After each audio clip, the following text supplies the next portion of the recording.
Moi, c'est Mohamed Kodjo. Oui, Mon nom d'artiste, c'est Gadjawa Mohamed Kodjo. oui. Je suis designer, scénographe, performeur. Et je travaille beaucoup plus sur le problème environnemental. Qu'est-ce que tu nous proposes comme exposition? Pour cette exposition, je propose un problème qui se trouve au niveau de l'océan, qui est, on est beaucoup plus impacté aujourd'hui avec toutes les consommations locales qu'on a par rapport à tous ces emballages plastiques, à toutes ces consommations plastiques qui sont en général en profondeur de la mer, même si la mer jette certaines parties. Du coup, aujourd'hui, pour cette exposition, j'ai essayé de travailler sur ça.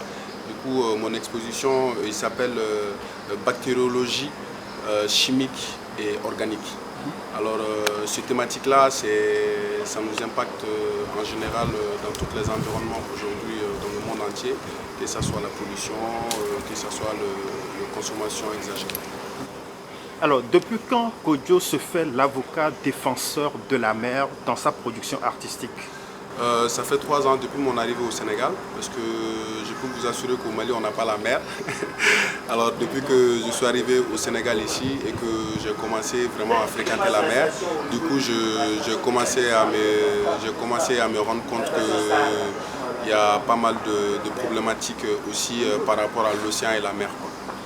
Ça veut dire que si vous aviez la mer au Mali, vous l'aurez connue plus tôt, vous l'aurez défendue beaucoup plus tôt que maintenant que vous la découvrez au Sénégal?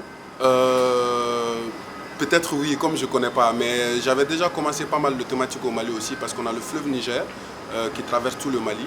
Du coup, aussi on a beaucoup de problèmes dans le fleuve Niger, surtout le problématique, comment on appelle ça, chimique, qui est, on utilise les pirogues avec les moteurs, tu vois, qui n'est pas bien pour le poisson, de l'eau douce et tout ça. Et c'est le même thématique qui se retrouve ici, sauf que c'est beaucoup plus grand. Là, on parle de la mer, tu vois, c'est beaucoup plus grand. Alors, j'avais déjà commencé sur le fleuve Niger et aujourd'hui, je suis sur la mer. Très bien. Alors, est-ce que vous pensez que les visiteurs pourront comprendre le message que vous présentez dans cette expo-là? Je pense oui, parce que je trouve que chaque visiteur qui sera ici, il participe à cette pollution dans la mer. Oui. Quelle est votre histoire avec l'art? Vous avez commencé quand?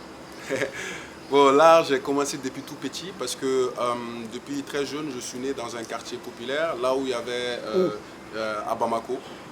Le quartier s'appelle Bankouni, c'était la commune 1 de Bamako. C'est toujours la commune 1. Alors, dans cet endroit-là, en fait, moi, je suis né dans un endroit là où tous les ordures de Bamako étaient stockées à l'époque. Ça veut dire qu'il y avait une colline d'ordures là où je fréquentais très souvent. Au lieu d'aller à l'école, voilà, je partais sur ces collines d'ordures pour trouver des trésors. Et à partir de là, les parents, ça ne leur plaisait pas. Ils ont dit qu'il faut aller à l'école, je ne voulais pas aller. Ils m'ont envoyé dans un village de redressement, là où j'ai fait 8 ans là-bas. Et du coup, j'ai fait un break par rapport à ce travail-là. Alors quand je suis revenu, j'avais commencé à faire d'autres, j'étais déjà majeur, j'avais commencé à faire d'autres activités, jusqu'à ce que je commence à voyager un peu en Afrique de l'Ouest. Et des fois, je trouvais des choses dans certains endroits, là où je savais que j'avais fait ça quand j'avais 10 ans, j'avais fait ça quand j'avais 8 ans. Tu vois, ça me rappelait beaucoup de choses. Je me dis, bon, écoute, comme j'avais déjà pas mal de connaissances par rapport à ça, je me relance dedans. Et du coup, depuis 2012, 2013, 2014, je me suis vraiment lancé dedans professionnellement. Et voilà. Et est-ce que vous arrivez à vivre de votre art? Moi, ça va, parce que je fonctionne beaucoup par projet. Comme aujourd'hui, l'exposition qu'on fait ici, c'est par projet. Et ce genre de projet-là, moi, j'admire beaucoup parce que ça me donne beaucoup plus d'opportunités, d'ouverture par rapport à mes recherches, surtout les recherches. Tu vois, de ne pas faire la même chose, tu vois, d'essayer de trouver d'autres méthodes de sensibilisation qui, à chaque fois, c'est différent. Et c'est à partir de là, j'arrive un peu à vivre de mon art. Bon, est-ce que vous pouvez commenter un peu l'œuvre? Ouais, bon, cette installation, c'est la grande vague. Oui. C'est la grande vague, c'est une vague de déchets. Et ces vagues-là, on retrouve à peu près tout dedans, de nos consommations du quotidien, de consommation de la maison. Tu vois, ils y trouvent nos habits, nos chaussures, les emballages de nouveaux trucs, le téléphone portable, les filets interdits pour la pêche, les filets en plastique. Tu vois, tout ce qui est nos consommations du quotidien, elles se retrouvent dans cette vague. Pourquoi? Parce que c'est pas interdit de consommer, mais c'est de faire beaucoup plus attention et de réduire la consommation inutile, surtout. Parce qu'aujourd'hui, on sensibilise les gens par rapport à l'environnement, mais des fois, on ne se rend pas compte comment on utilise nos environnements. Parce que du fait qu'on a de l'espace gigantesque, du coup, on s'est dit on peut tout jeter et que l'espace est grand. Mais non, c'est là où on se trompe. Tu vois, c'est pas parce qu'on a des big espaces, des espaces énormes, qu'on a le droit de tout jeter là-dessus parce que ça finit toujours à quelque part. Aujourd'hui, la mer rejette pas mal de choses, mais au fleuve Niger, il ne jette pas.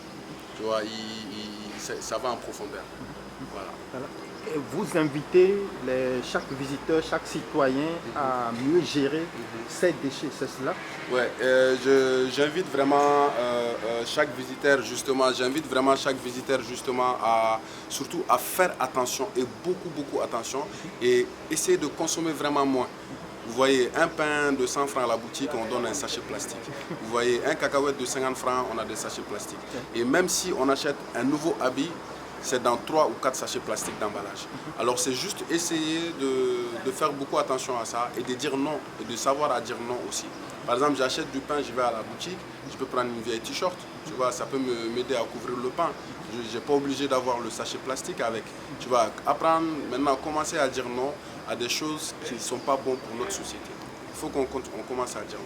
Très bien. Alors, vous êtes Dogon, m'avez-vous dit. Oui. Alors, dites-nous, nous qui ne sommes pas du Mali, quelle est la spécificité de la culture Dogon?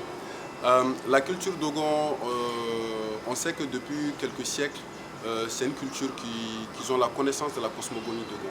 La cosmogonie Dogon, voilà, aujourd'hui, elle est appliquée et puis elle est respectée dans tout le continent. Pourquoi? Parce que les Dogons, c'est les gens qui ont de caractère, c'est les gens qui ont refusé la nouvelle civilisation, que ce soit religieux, que ce soit colon. Et les Dogons, ils n'ont jamais connu l'esclavage entre eux et entre d'autres cultures. C'est pour ça, quand on parle de Dogon dans le continent africain, on a un minimum de respect pour eux parce que c'est les gens, ils sont nobles et ils ont la connaissance, ils ont eu la connaissance bien avant les colons chez nous. Aujourd'hui, quelle est leur participation dans la résistance du Mali à l'impérialisme occidental? Aujourd'hui c'est un peu compliqué parce que le Dogon essaie toujours de garder la même ligne droite. Et c'est un peu compliqué aujourd'hui au Mali parce que cette ligne droite est un peu interrompue par le problème culturel et les problèmes ethniques. Ça veut dire que si on retourne de quelques siècles encore, comme je vous dis, on a connu le combat de El Hadj Oumar Tall, tu vois, qui a eu sa disparition au pays de Dogon. C'était toujours la même sensibilisation de la colonisation occidentale qui devait venir chez nous. Ce qui est la religion musulmane, qui est un problème religieux, que ce soit musulman ou chrétien, que ce soit dans le domaine de l'agriculture. Et aujourd'hui, le Dogon essaie toujours de garder cette même ligne droite, mais c'est un peu compliqué parce qu'aujourd'hui, on estime le Mali comme un pays musulman, alors que c'est un pays laïque. Dernière question, vous pensez que vos autorités actuelles vont dans le bon sens de ce que veut le peuple, la transition? Le problème de la transition, c'est un problème qui est très tabou parce que je pense que dans toute direction, dans toutes les gestions, on ne peut pas faire plaisir à tout le monde. Aujourd'hui, en tout cas, moi, je pense qu'il y a des côtés qui sont positifs et il faut essayer de voir ce côté positif et plus tard, essayer de trouver d'autres manières pour pouvoir les critiquer ou les juger. Pourquoi le côté positif? Le côté positif est qu'aujourd'hui, la population malienne, ce qu'on dit les Maliens ont un souhait, ils ont un vœu. Et ils sont écoutés par rapport à ces vœux et ces souhaits-là. Et ils pensent que la transition aujourd'hui est une bonne voie. La population pense. Mais est-ce que c'est vrai ou pas? Je ne sais pas. Mais je pense que c'est le temps qui va nous juger là-dessus. Est-ce que votre culture Dogon transparaît dans vos créations artistiques? Oui. Oui, parce que en fait, comme je disais tout à l'heure, en fait, les Dogons, c'est des personnes qui sont engagées, ils sont très engagés. Et dans cet engagement-là, par exemple, ils ne laissent pas le chemin, ils ne trichent pas. Tu vois, ils sont toujours sur la même droite. Ça veut dire que, comme je vous ai dit tout à l'heure, depuis que j'étais gamin, tu vois, j'ai commencé cette activité-là. Et du coup, aujourd'hui, je suis plus de trentaine d'années. Tu vois, je suis encore avec le même démarche. Ça veut dire que nous, on n'est pas des personnes éparpillées. Et voilà, on respecte les choses qui nous tiennent au cœur et qui touchent le monde. D'accord. Kojo, merci beaucoup. Merci à toi.